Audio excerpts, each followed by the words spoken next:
Joining us right now from the beautiful Republic of Texas, Congressman Chip Roy, who joins us from probably colder D.C. Congressman, always good to see you, and I'm so glad that we have power back. I got to ask you about this because you're a native Texan. This was, from what I understand, nothing like this has been seen in Texas. What we saw with like the ice and the snow, the amount of ice across the state consistently since like 1903 or 1908, something to that effect. So it really was a once in a lifetime thing. And I tell people, don't mock Texans about this stuff because it's like a hurricane hit in Iowa. No, you're exactly right, Dana. This is one of those once in a lifetime, once in a generation kinds of things. And, I was pointing this out when people up north are mocking us for dealing with this. We don't do that when it's 115 in July in Minneapolis and they don't have air conditioning. And, we don't have a fleet of trucks to move snow in Austin, Texas, and we shouldn't. It would be irresponsible to do that. Obviously, there's some things we need to do to fix the grid and to fix pricing and to make sure power's up and running. And we've been working on that hard. But, we were hit personally, as you were. I mean, we didn't have power for a while. We worked through it, had our fire going, and I lived out at my well pump house. We live on 10 acres and have a well, and I had to sit down there with a generator and a heat lamp trying to keep everything warm. We lost hot water heater, but that's all small potatoes compared to people who've been, I've got residents in Harper, Texas, who've been without power for about 11 or 12 days. People in Camp Wood, Texas, near Lakey and Real County, beautiful part of the state, who were hit hard, a nursing home. We got a Black Hawk helicopter to airlift water in for them. So it's a real problem for Texans. Look, this is pretty simple. We didn't have the baseload capacity that we needed at the time, and we need to make changes, and we'll do that, and I know that's what they're talking about in the legislature. Now, I wanted to ask you about this because, and we're talking with Congressman Chip Roy from Texas, immediately people were trying to politicize it, which I thought, let our heat and our power come back on first, and then we can sit here and we can throw punches rhetorically about the politics of it all. But everyone kept saying, well, this is what happens when you get deregulation. This is what happens when Texas decides to do its own grid. But that really actually isn't what described what happened with this situation. I wanted to know if you could talk a little bit about that. And is there a potential threat of, after this, Texas lawmakers being persuaded to, rejoin the rest of the country and becoming part of the federal grid or the national grid, so to speak?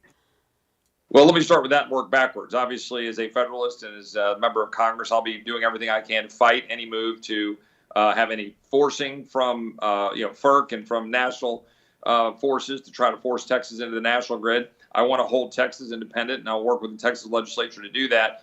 Look, for people out there who don't know, our overall capacity is generated roughly about 52.3% natural gas, about 22 or 3% wind, about 15% coal, and then a smaller amount, 4 or 5% nuclear, a little bit solar, and that's your mix. What happened? Well, yet half that wind power frees up and turbines freeze up.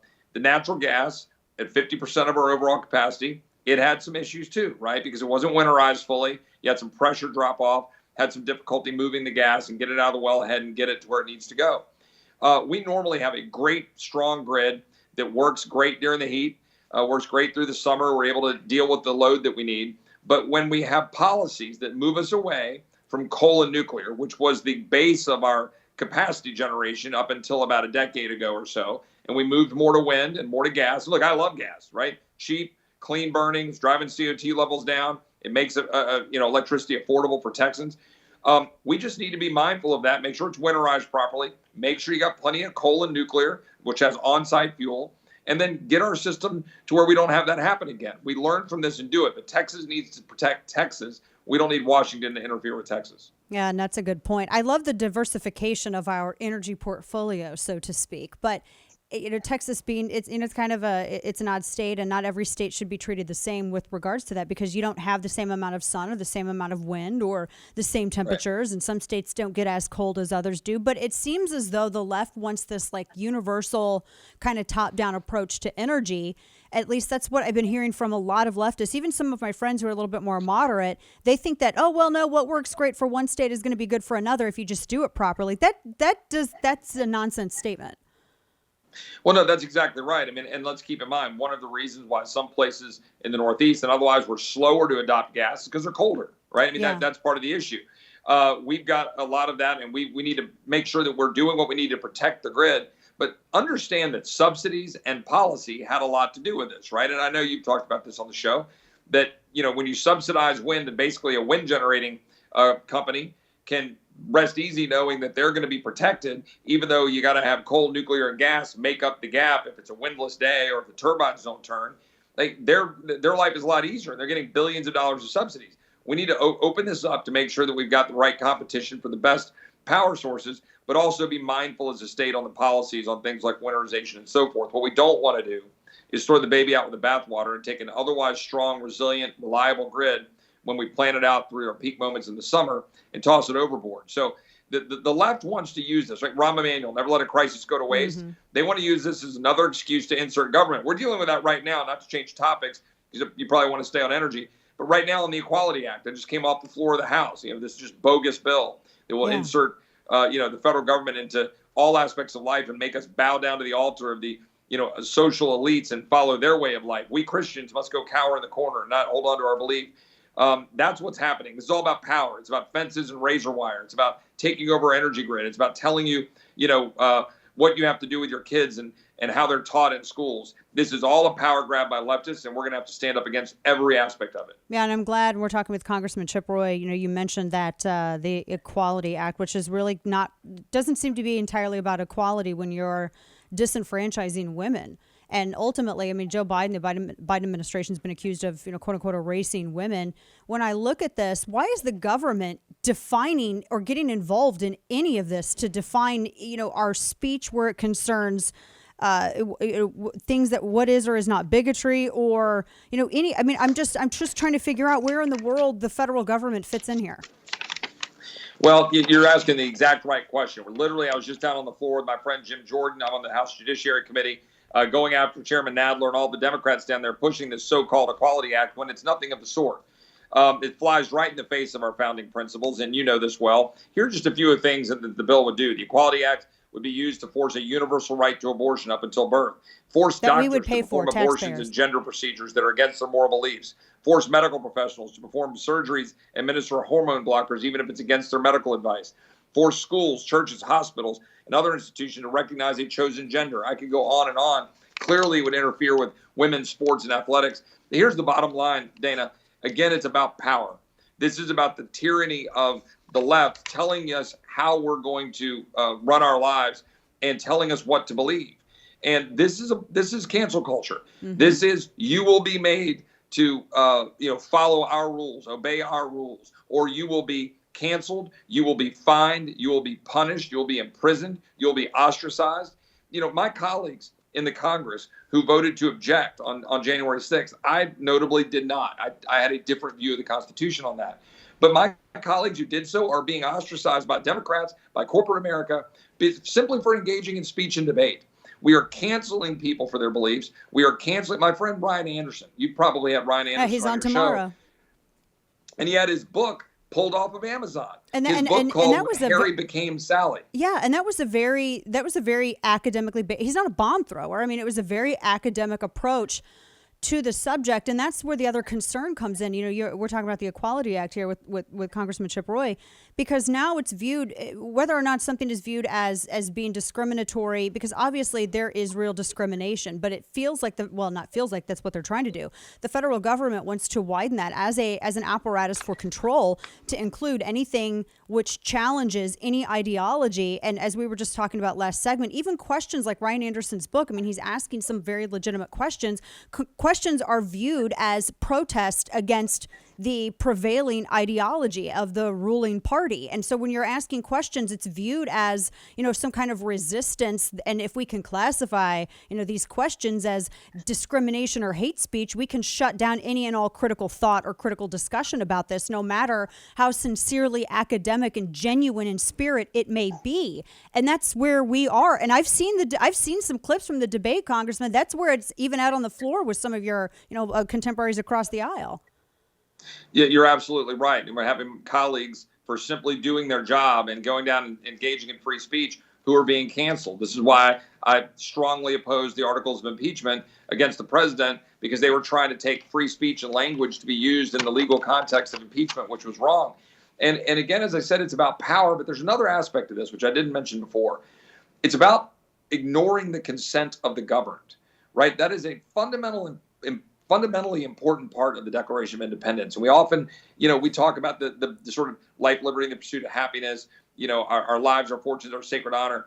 But remember that consent of the governed part. What good is law, and what faith can you put in laws that don't have the consent of the governed? This is kind of what happened with Obamacare. It's jammed through on reconciliation. You got Democrats with a razor-thin majority in the House, a razor-thin, 50-50 tie in the Senate, and a presidential election which was dubious. And they're trying to jam through the most radical left-wing agenda in the history of the country. That is not the consent of the governed. It's just simply not. And so this undermines the rule of law. It rips apart the threads that hold the country together.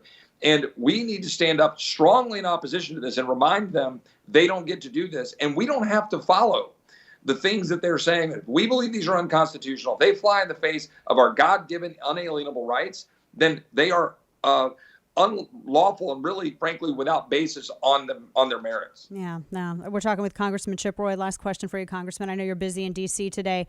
Obviously, the big discussion on immigration, the soundbite that's making its rounds with Jen Psaki yesterday talking to Peter Doocy saying, well, we're not ripping children out of the arms of parents when she's speaking of unaccompanied minors, which is kind of a weird thing because if they're unaccompanied, their parents aren't there in the first place. But this facility that really launched all of this, the reopening of Carrizo Springs, I was telling people earlier, this was a former man camp for oil workers near an oil field. And because of pandemic rules and housing of, individuals, this is an agency contract with DHS operating this facility. It is real. And I'm asking you to speak to this. It is real. The fear and tragedy of children who are trafficked across the border, who are exploited to get other adults in because of the Flores Amendment. And so to me, it seems, I'm actually not against Biden opening this facility, but it is hurt and rescue because they created a problem that they now have to address with the opening of the facility that was only open for a month under Trump. Your thoughts on this and the very real, the actual reality of that children are facing here? Well, Dana, I would love to talk to you on another longer segment, come back on and talk about this at length because I have a great passion for this. Democrats love to put out their compassion for immigrants, but it's a lie. That they are doing things in the false name of compassion that undermine immigrants and undermine American security. It empowers cartels that right now are profiting by moving these human beings across our border for profit, putting them in stash houses, endangering them, thereby endangering us as citizens because of the illegal activity, the fentanyl and drugs that then come along with all this illegal activity. They refuse to secure the border. Biden issues executive orders specifically to stop securing the border, stop using Title 42 on the health basis to stop pandemic traffic, stop using return to Mexico policy to make sure that we can have an agreement and leave people in Mexico. That increases the pressure, increases human caravans up in Guatemala, Honduras, El Salvador through Mexico, empowers the cartels to create and continue this. And then, guess what? Biden and company then get stuck.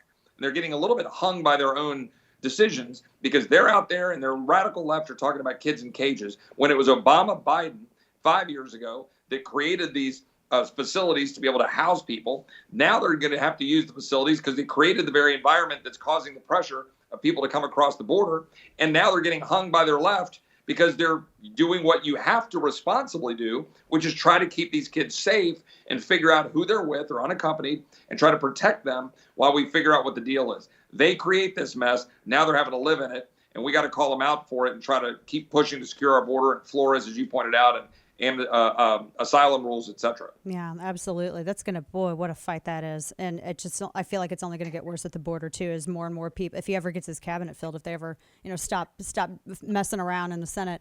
Congressman, always good to see you. Congressman Chip Roy, are you going to be at CPAC?